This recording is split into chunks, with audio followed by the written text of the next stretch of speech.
before that, when he was admitted to the hospital, before going into hospice, they said, you know,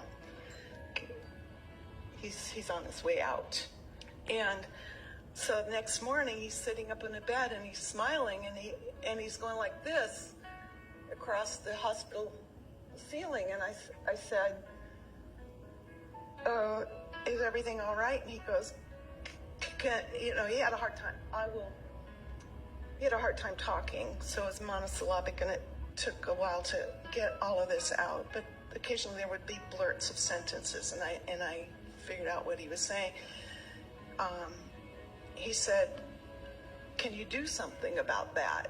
And I said, "What, do you mean the lights?" He said, "No. The curtains? You want to pull the curtain?" "No.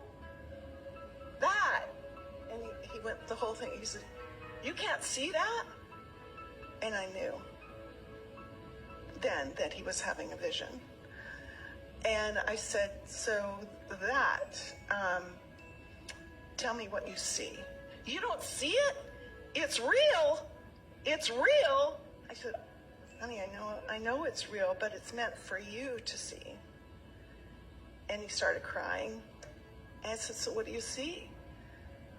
And he kept asking, "It's real. Don't you see it?" He said that at least 20 times. And I said, "So what do you see?" And he said, "White feathers, people, white music." And I said, "Angels?" "Yeah, angels." "They singing?" "No." "Music?" "They playing musical instruments?" "Yes."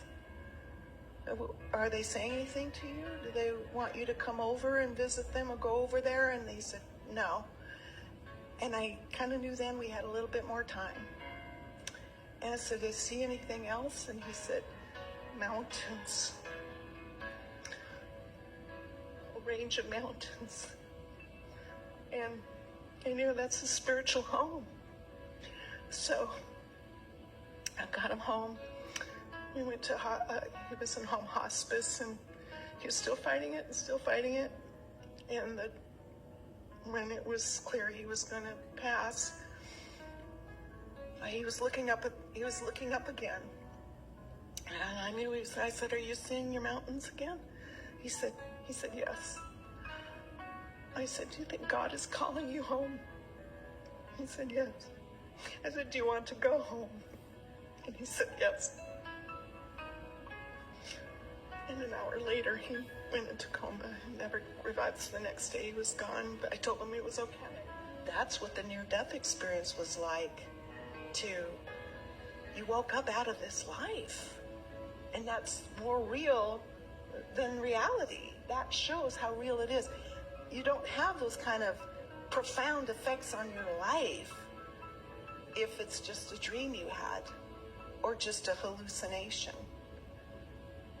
In fact, sometimes when people say, "Oh, it was just the chemistry of your brain," or "it was just lack of oxygen," or as soon as you hear the word "just," everything after that seems invalidated.